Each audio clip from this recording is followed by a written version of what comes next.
¿Qué pasaría si pudiera perseguir la luz y finalmente consiguiera adelantarla? Esa pregunta se la hizo un joven de 17 años en su último año de secundaria. Años después, desarrollaría ese pensamiento y no solo revolucionaría nuestro concepto del espacio y el tiempo, sino que cambiaría de forma decisiva el de todo nuestro universo. Albert Einstein. E igual a mc al cuadrado. Albert Einstein nació el 14 de marzo de 1879 en Ulm, Alemania. Un año después, su familia se trasladó a Múnich, donde su padre estableció un pequeño taller electrotécnico. En 1894, cuando toda su familia se marchó a Italia, él se quedó solo en Múnich para terminar el bachillerato en el Instituto Luitpold. Pero no tardó en dejar las clases y reunirse con su familia. En 1895, Einstein retomó sus estudios en Suiza. 3 años después terminó la carrera de física en la Escuela Politécnica Federal de Zúrich. Tras una larga temporada sin encontrar trabajo, a principios del año 1902, consigue finalmente un puesto de técnico asistente en la Oficina Federal de Patentes de Berna. Ese trabajo le permite, de forma paralela, analizar numerosas cuestiones teóricas sobre física. No pasó mucho tiempo hasta que se reconociera el talento de Einstein. Su primera incursión la hizo en 1905, cuando publicó en los Anales de la Física su artículo sobre la electrodinámica de los cuerpos en movimiento, en el que explicaba el efecto fotoeléctrico. Por esa teoría cuántica recibió en el año 1921 el Premio Nobel de Física. En ese mismo artículo formuló su teoría de la relatividad especial. Esa teoría nació con los análisis que había realizado Einstein sobre la velocidad de la luz. Su planteamiento era muy sencillo. Si nos fuera posible movernos a la velocidad de la luz, podríamos viajar de forma paralela a una onda luminosa, de forma que la luz estaría permanentemente a nuestro lado y la veríamos en reposo. Por tanto, se pueden hacer afirmaciones sobre el movimiento de un cuerpo, si dicho movimiento se observa desde una posición concreta. Todos conocemos ejemplos de ello. ¿Quién se mueve? ¿Nosotros? ¿O el tren en dirección contraria?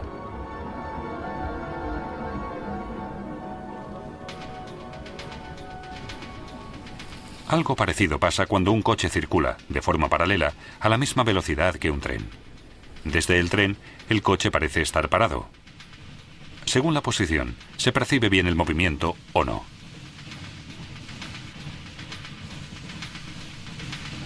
Cuando un pasajero avanza hacia el principio de un tren, desde los ojos de un observador de fuera se suman las velocidades del tren y del pasajero. Si 2 personas van a la misma velocidad y una sube a una cinta transportadora, se suman las velocidades de la persona y la cinta transportadora. Esto se denomina teorema de adición, por la superposición de las velocidades. Aunque esta explicación nos pueda parecer coherente, presenta un problema con respecto a la velocidad de la luz. La luz tiene siempre la misma velocidad, 300.000 kilómetros por segundo. No se le puede ni sumar ni restar nada, independientemente del lugar de donde proceda la luz. La prueba de esta constante de la velocidad de la luz la lograron en 1887 los físicos Albert Michelson y Edgar Morley. Mostraron con un experimento práctico que la luz siempre tiene la misma velocidad. Esto llevó a Einstein a pensar que la velocidad de la luz no podía variar independientemente del observador o del punto desde el que se observara.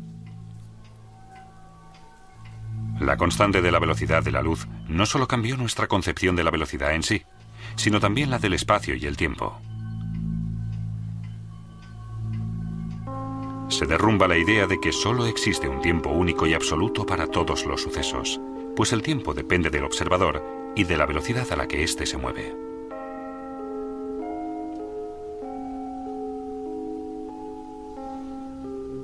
Una explicación de la teoría es la del reloj de luz. Un reloj de luz consta de 2 espejos situados uno enfrente del otro. Una partícula de luz, denominada fotón, se mueve de un espejo al otro a la velocidad de la luz. Cuando el fotón choca con el espejo, recibe un impulso, gracias al que podemos medir el tiempo.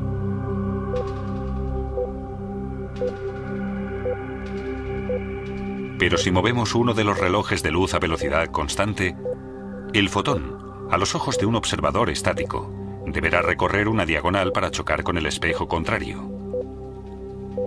Como el recorrido es más largo, el fotón ya no puede alcanzar la velocidad de la luz y choca más tarde con el espejo. Lo que significa que ambos relojes marcan tiempos distintos. El reloj de luz en movimiento va, para un observador estático, más despacio.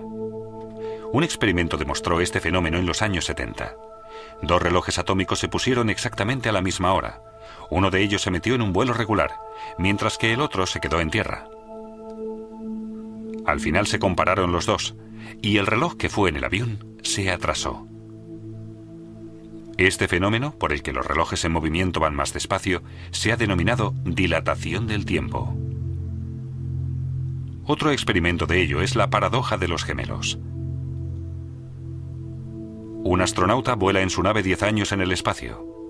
Su hermano gemelo se queda en la Tierra. Los dos tienen 30 años.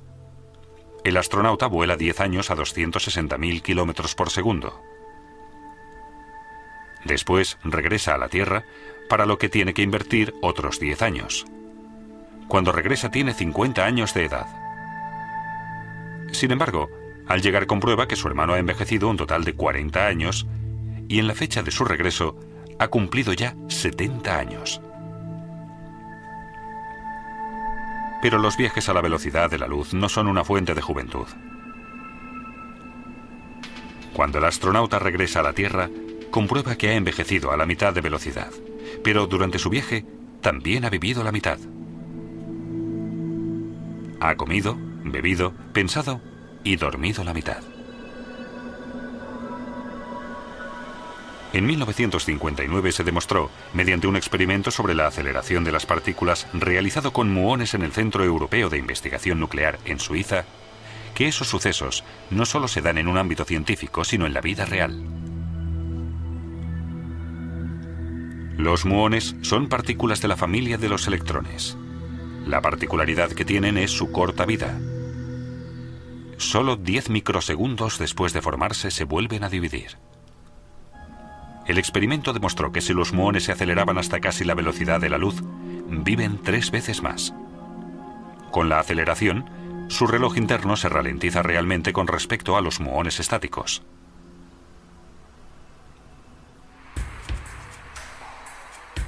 Los cambios en el tiempo influyen también en la longitud de los cuerpos.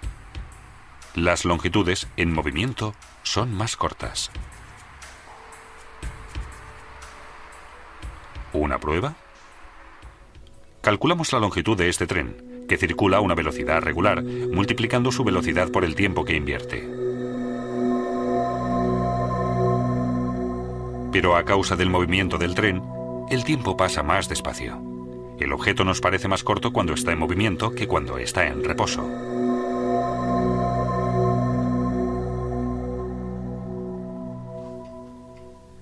Mediante su teoría de la relatividad especial, Albert Einstein estableció un nuevo concepto del espacio y el tiempo, en el que demuestra que ambas dimensiones, consideradas hasta entonces independientes la una de la otra, son dependientes en realidad. Einstein hizo otras asociaciones de propiedades físicas, como que la masa varía dependiendo de si se mueve o no con respecto al observador. Las masas en movimiento resultan más pesadas y poseen, por tanto, más energía cinética. La equivalencia entre la masa y la energía es la fórmula más famosa del mundo, E igual a mc². Como el cuadrado de la velocidad es un valor muy elevado en la fórmula, incluso una masa pequeña, si se mueve a la suficiente velocidad, puede tener una energía peligrosa. Este hecho fue de una enorme importancia para la física del núcleo atómico. Despejó el camino hacia la obtención de energía atómica, pero también para la creación de la bomba atómica.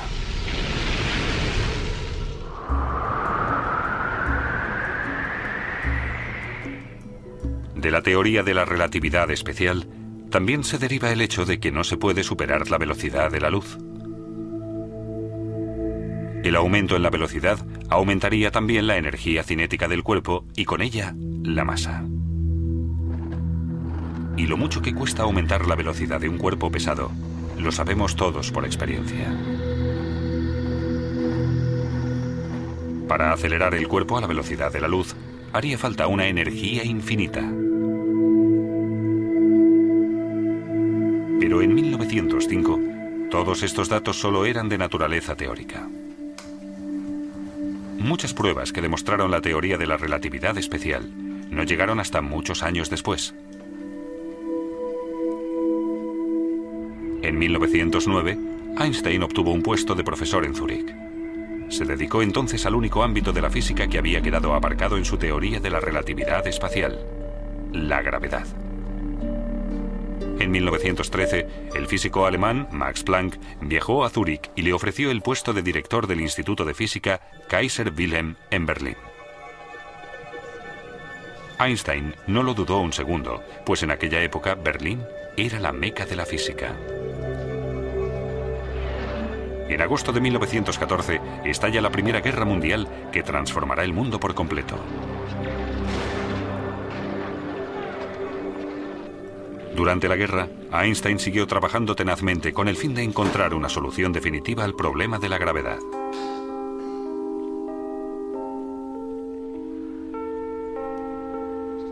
Sus años en Berlín fueron el punto culminante de su carrera científica, pues fue allí donde completó su teoría general de la relatividad. El punto más importante de la teoría fue la afirmación de que la gravedad no solo afectaba a las órbitas de los planetas, sino también a la luz.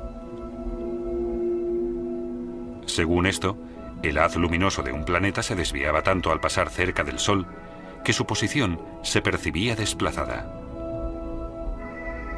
Pero el fenómeno solo se podía demostrar en un eclipse total de Sol.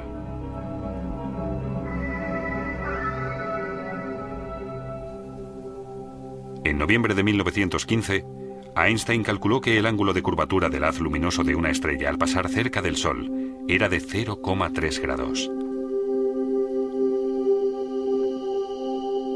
En primavera de 1919, una expedición científica inglesa partió al Atlántico Sur para fotografiar un eclipse de Sol. Y efectivamente, la expedición confirmó los cálculos de Einstein.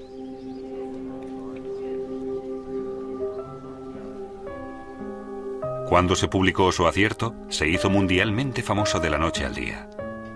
Se convirtió en la primera superestrella de la ciencia. Pero Einstein no estaba satisfecho. Después del éxito de su teoría de la relatividad, se propuso la búsqueda de una teoría de campo unificada, una fórmula universal para todos los fenómenos físicos.